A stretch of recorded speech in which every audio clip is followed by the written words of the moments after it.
Question on social media this morning, where are those plows? Yeah, a lot of people waking up saying the streets haven't been touched in 24 hours. We're working to get that answer for you. In the meantime, let's talk about those roadways. Rebecca FATH live for us this morning in Penfield with safety tips for you. The sidewalk plows out there behind you. That works. Yes, Pat, this is actually a snowblower, and I just spoke with the guy driving it. He works for the village of Webster, and he says that typically they would be just using a plow on the sidewalks, but because the snow is so heavy, they have to use this snowblower. There he is.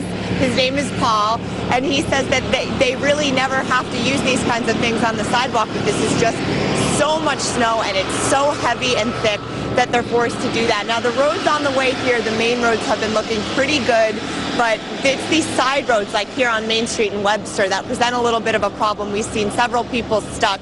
Now overnight, of course, there have been a lot of crashes and crews have been out in full force. Cars, unfortunately, sliding onto overpasses, going into ditches and getting stuck on side streets. Maintenance and collision crews tell us that this first big area of snow will have people struggling to get back in the swing of winter driving. He says the most common errors include taking corners too fast. And the thing that could be most important when you head out, if you do today, be prepared not only for bad weather, bad road conditions, but also be aware that you may find yourself off the road.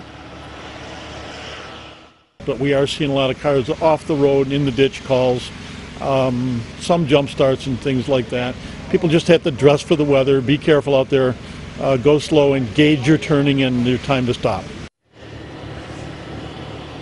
Yeah, be careful out there for sure. And I know, Pat, you said that a lot of people are asking where the plows are. We saw at least 20 of them on our drive from downtown Rochester through Penfield into Webster. I mean, everywhere you looked, and on main streets like Ridge Road heading into Webster, they were out in full force. So again, the main roads really not presenting too much of a problem based on what we've seen, but it's really these side roads where people are getting stuck and having a lot of issues. Nikki and Pat.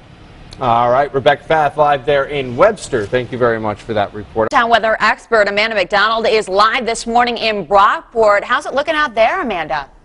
Well, Nikki, you know, as Rich mentioned, things calming down. We just had some flurries this morning. It is brutally cold, much colder than it was this time yesterday morning. And, you know, driving here, saw a lot of residents out trying to clear their driveways, and the plows are working overtime, private plows and plows with the counties and towns and cities, making sure the roads are clear. Right now in downtown Brockoport, the road's still a little bit covered with some slush across the area, and it is going to make it a bit of a rough morning commute for folks, so definitely allow extra time as you head out the door this morning. We are going to continue to take a look as the town wakes up and see how things are shaping up here on Main Street in Brockoport. Live, I'm meteorologist Amanda McDonald. A beautiful winter scene there, Amanda. Thank you so much for joining us live in Brockoport.